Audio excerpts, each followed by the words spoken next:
That US military dominance, which started after World War II, has steadily increased as that of its only real rival, the Soviet Union, gradually declined and became entrenched after the Soviet Union finally collapsed in the early 1990s.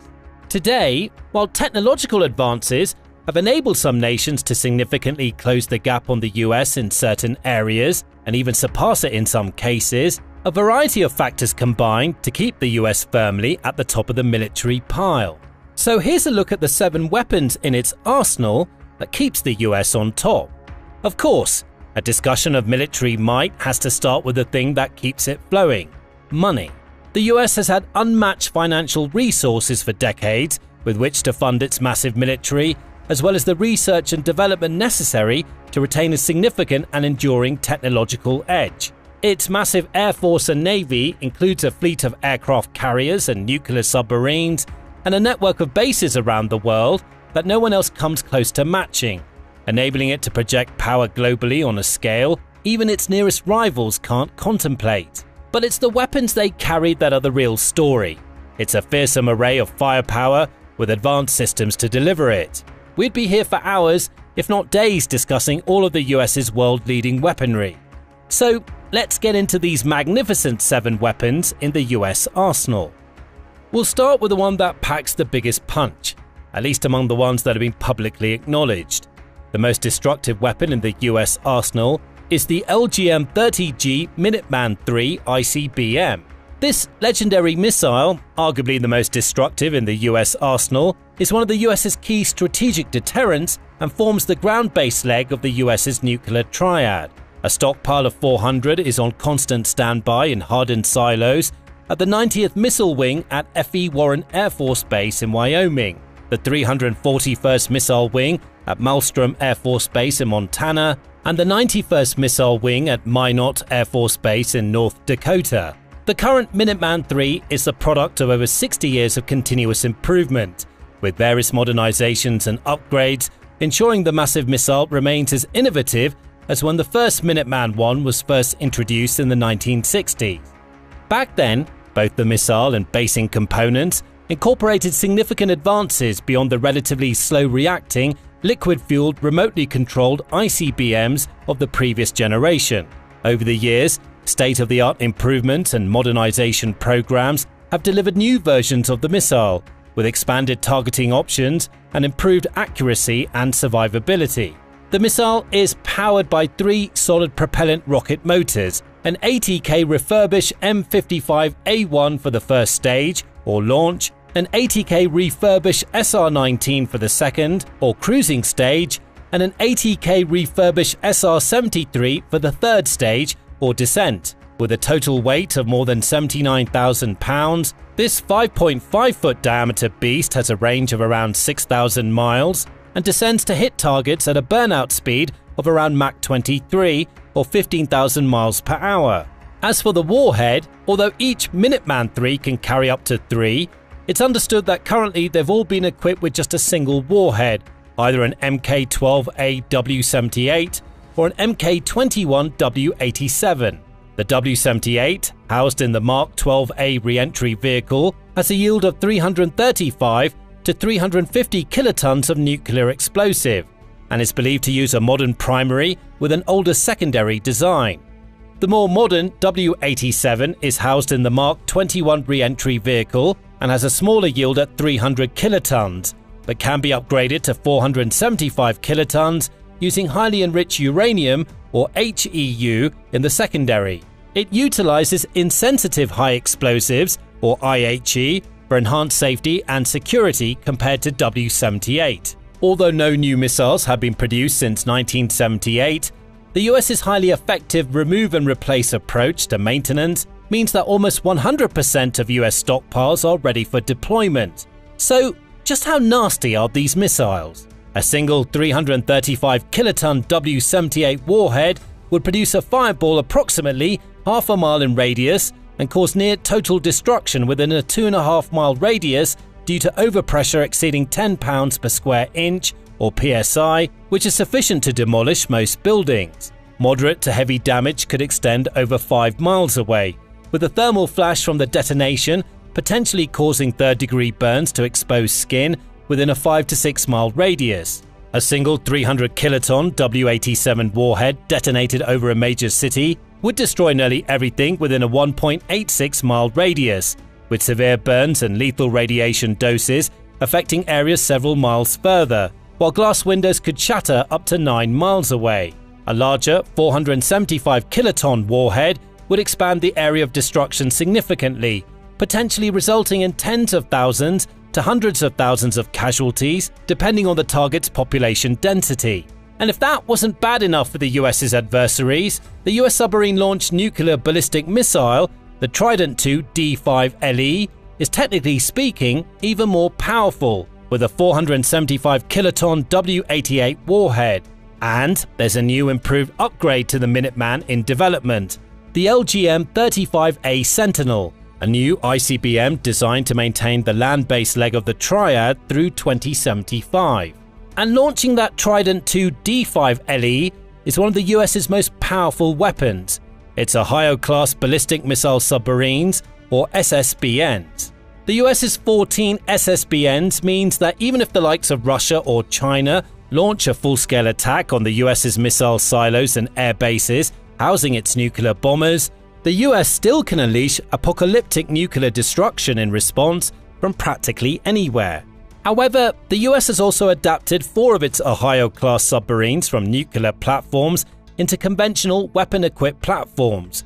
In so doing, they've created arguably the most powerful undersea weapons delivery system on the planet. The US's 4 SSGNs, or guided missile submarines, the USS Ohio, Florida, Michigan, and Georgia, provide the Navy with unprecedented strike and special operation mission capabilities from a stealthy clandestine platform. Armed with tactical missiles and equipped with superior communications capabilities, these SSGNs are capable of directly supporting the Combatant Commander's Strike and Special Operations Forces, or SOF, mission. As evidenced by President Donald Trump's recent efforts to revitalize it, the US military shipbuilding industry hasn't been the most prolific source of success stories in recent years. However, the story of the development of the Ohio-class SSGNs suggests that reports of its demise are greatly exaggerated. All 4 submarines required an engineered refueling overhaul in addition to extensive conversion work. That required close coordination between Puget Sound Naval Shipyard in Washington State, Norfolk Naval Shipyard in Virginia, and General Dynamics Electric Boat Company. It may have been the first time such collaboration had been conducted, but the 4 SSGNs were delivered on time, within 5 years, and within budget. So, what capabilities do the US's SSGNs offer? In a nutshell, unprecedented naval firepower and SOF deployment capabilities. The Ohio-class SSGNs are powered by a singular nuclear reactor, meaning the crew of 15 officers and up to 140 enlisted men can remain underwater for extended periods of time. In particular, they've been optimized for SOF operations, with the capacity to host up to 66 Special Forces personnel at a time. Additional berthing was installed in the missile compartment to accommodate the extra personnel, and other measures have been taken to extend the amount of time that the SOF forces can spend deployed aboard the SSGNs. For example, the 2 forwardmost missile tubes were permanently converted to lockout chambers that allow clandestine insertion and retrieval of SOF personnel, including the ability to accommodate a dry deck shelter. Combined with the submarine's advanced stealth features, these SOF-related customizations make the craft ideal for sneaking into enemy waters and enabling SOF missions undetected. During their conversion, each SSGN received the common submarine radio room and 2 high data rate antennas for significantly enhanced communication capabilities. These additions enhance the ability of each SSGN to serve as a forward-deployed, clandestine small combatant joint command center. But the SSGNs are also deliverers of extreme destruction in their own right. Each SSGN is capable of carrying up to 154 Tomahawk land attack cruise missiles in its vertical launch tubes, while also retaining 4 torpedo tubes for Mk-48 heavyweight torpedoes. Taken together, the combined firepower of the 4 SSGNs represents more than half of the submarine force's total vertical launch payload capacity. The missiles are loaded in 7-shot multiple all-up round canisters in up to 22 missile tubes and have been designed to accommodate future payloads such as new types of missiles, unmanned aerial vehicles, and unmanned undersea vehicles. The tubes can also accommodate additional stowage canisters for SOF equipment, food, and other consumables, extending the submarine's ability to remain forward deployed for extended periods. And speaking of Tomahawk missiles, they're next up in our list of the US's most powerful weapons. And like the Minuteman and Ohio-class SSGN, they're also the product of decades-long modernization initiatives. For over 4 decades, the Tomahawk cruise missile has been the Navy's go-to precision strike weapon, quietly reshaping how the US projects power from the sea.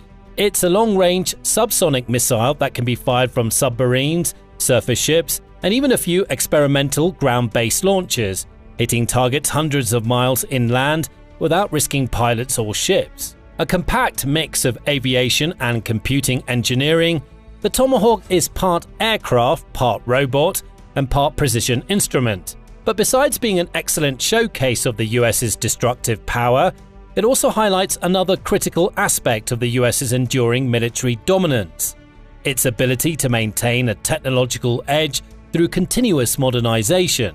After its introduction in the 1970s, the Block 1 and 2 variants relied on terrain matching guidance, while later upgrades progressively improved precision. The Block 3 upgrade, introduced in the early 1990s, added GPS guidance alongside improved engines, greatly enhancing accuracy. The Block 4 upgrade, implemented around 2004, added a satellite data link, loiter mode, and mid-flight retargeting, further improving precision while expanding the missile's mission profile and survivability. The current Block 5 upgrade, which has been active since 2021, extends the range and adds hardened electronics, improved maritime strike capability, and open architecture software for future payloads. This evolution over the decades provides living proof that software and data integration can extend the life of a weapon system to the same, if not greater extent as new materials or engine. At the same time, the US Navy's framework guiding its Tomahawk upgrades continues to influence how the Navy develops new drones, hypersonic missiles, and next-generation sensors, with adaptability being the key. In its current Block 4 and Block 5 incarnations, as in previous variants, the Tomahawk is massive, with a length of around 20 feet 6 inches, with a solid-fueled rocket booster attached, a diameter of 20.4 inches, a wingspan of 8 feet and 9 inches, and a launch weight of 3,500 pounds, including the booster. The propulsion is provided by a Williams International F107WR402 turbofan engine, which uses TH Daimler fuel and is supported by the booster, which is jettisoned after launch. The Tomahawk is not the fastest missile in the world, flying at a subsonic speed of approximately Mach 0.74 or 570 miles per hour. However, its ability to fly at a low altitude of just 98 to 164 feet above ground level helps it to avoid radar detection and makes it much more difficult to shoot down. And its range of more than 900 nautical miles means it can strike targets deep inland while providing plenty of opportunity for the firing ship or submarine to shoot and scoot. As you'd expect from a missile this size, it packs a serious punch. The BGM-109C and BGM-109E are the most common conventional Tomahawk variants in service today. The earlier 109C carries a roughly 1,000-pound unitary high-explosive warhead using Picrotol H6, while the later 109E employs a lighter, more modern 690-pound unitary warhead with 265 pounds of PBXN-107 high explosive. In either configuration, a single Tomahawk detonation can destroy reinforced concrete structures or modern buildings, create craters up to 20 feet wide, produce lethal fragmentation effects over dozens of feet, and penetrate several feet of earth or light concrete before detonating, depending on the fusing used. Now imagine what a barrage of Tomahawks from just a fraction of the 154 that an Ohio-class SSGN carries could do to a Russian military base, for example. And then consider that all of that damage is likely to pale in comparison with the destruction that the US's most powerful non-nuclear bomb can unleash. the GBU-43B Massive Ordnance Air Blast Bomb, or MOAB for short. The bomb is so powerful that the abbreviation has come to mean the mother of all bombs, and for good reason. Now, the fact that only 15 of these monstrous bombs are believed to have ever been produced tells you that these aren't made for widespread use, like the Tomahawks for example. The MOAB is reserved for extreme operational scenarios where overwhelming force and symbolic deterrence are required. The fear of the weapon is almost as important as its actual destructive power. And fear is certainly an appropriate emotion when contemplating a MOAB being dropped on you, if not outright panic. It's a GPS-guided air-delivered munition measuring 30 feet in length, 40.5 inches in diameter. It has a total weight of approximately 21,600 pounds, with its warhead, the BLU-120/B, filled with 18,700 pounds of H6 high explosive. H6 is a mixture of RDX, TNT, and aluminum, which yields an explosive force equivalent to 11 tons of TNT or 46 gigajoules. It's so huge that it has to be deployed from a specialized combat Talon II variant of the famous Lockheed MC-130 Hercules transport plane, and in a unique way. The bomb is carried in a cradle on a platform in the cargo hold, and the whole assembly is dragged out to the rear by a drogue chute. When clear of the aircraft, the MOAB is released. 4 movable grid-type control fins on the tail are extended, and the guidance system directs the weapon towards its target, with 2 low aspect ratio wings to increase lift and thereby the gliding range. The MOAB uses a KMU 593/B guidance kit that combines GPS and an inertial navigation system for precision targeting, achieving a circular error probable of around 30 feet. Once it reaches its target, the MOAB is designed to detonate just above ground level to maximize its air blast effect, creating a shockwave over a radius of up to 1 mile in open terrain. It was originally developed for use in the Iraq War at a reported cost of $16 million each and was first tested in 2003, but it's only ever been used in combat once. The incident happened in Afghanistan in April 2017, when the US dropped a MOAB on a network of tunnels operated by the terrorist network ISIS in the Achin district of Nangarhar province. The explosion reportedly resulted in the deaths of over 90 enemy combatants with no reported civilian casualties. Believe it or not, the US actually has even a heavier bomb, the 30,000-pound GBU-57 A/B Massive Ordnance Penetrator, or MOP. That's the famed bunker buster bomb that the US dropped on Iran's nuclear facilities during Operation Midnight Hammer in June 2025. While the MOAB is designed as a massive airburst weapon for soft to medium surface targets, such as cave complexes, minefields, and troops or equipment spread over a wide area, the MOP is built for an entirely different job. The MOP is designed to burrow deep underground before detonating. That means that, while you definitely don't want to be anywhere near it when that happens, the visible surface effects can actually be less dramatic than those of a Tomahawk strike. By comparison, the shockwave from the MOAB causes damage up to a mile away, making it the more powerful weapon considering both the destructive power and psychological warfare effects. That said, the MOP is also so huge that it needs a very special aircraft to carry it.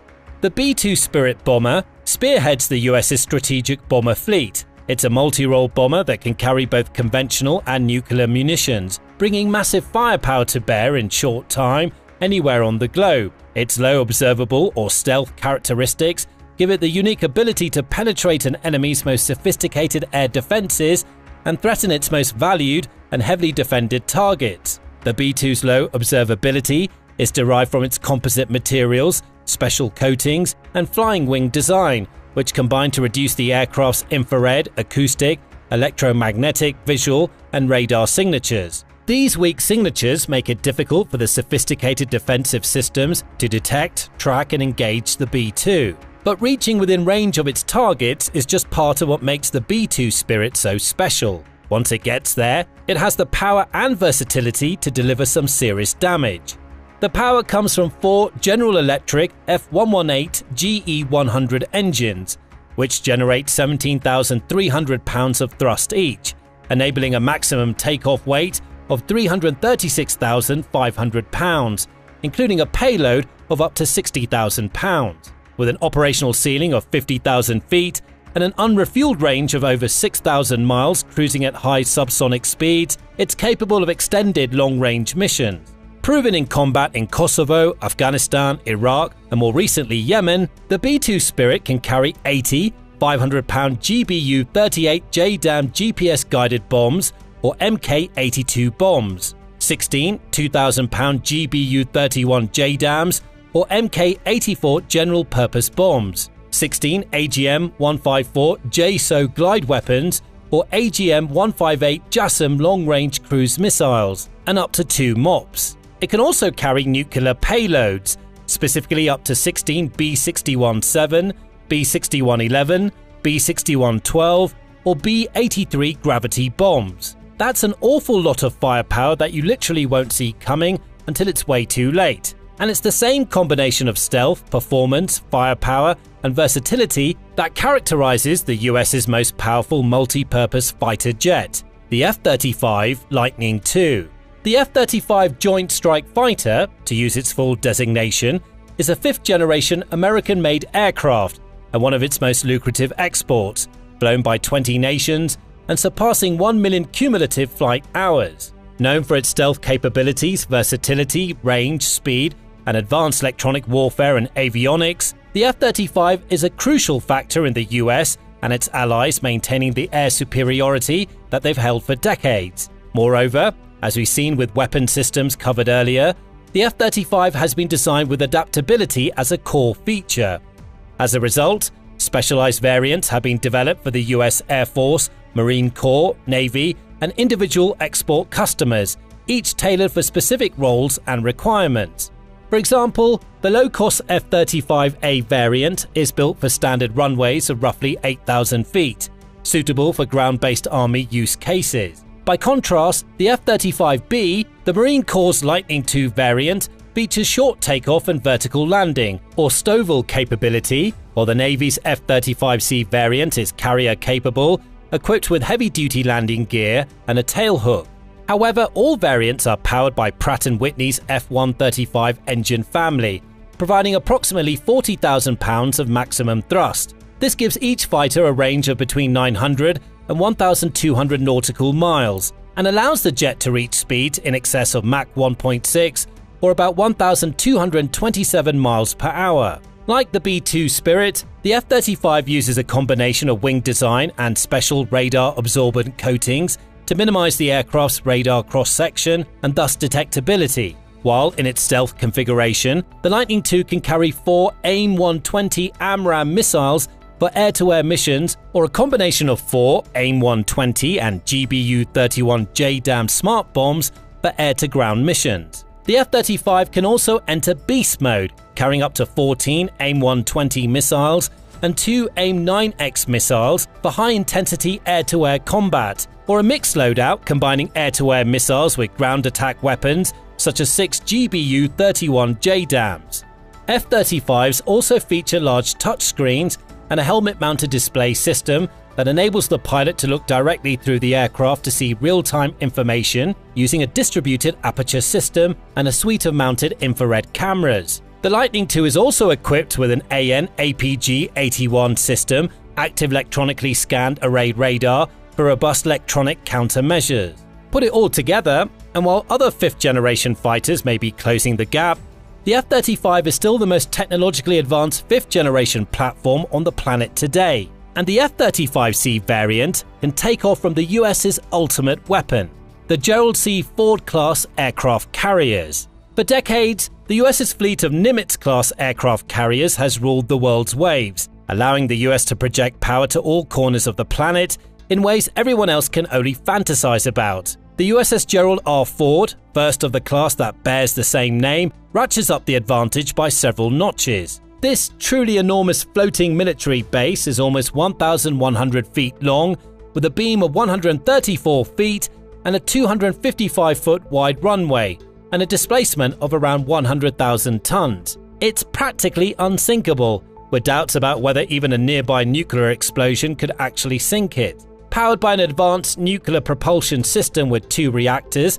4 shafts, and a zonal electrical power distribution system for the carriers, it can stay at sea almost indefinitely. Like all the other systems we've showcased, A key feature of the Ford-class carriers is their adaptability and versatility. For example, the lower decks incorporate a flexible, rapidly reconfigurable layout, enabling various layouts and the installation of new equipment in command, planning, and administration areas. A weight and stability allowance has also been incorporated to accommodate the added weight of new systems that will be installed over the 50-year operational life of the ship.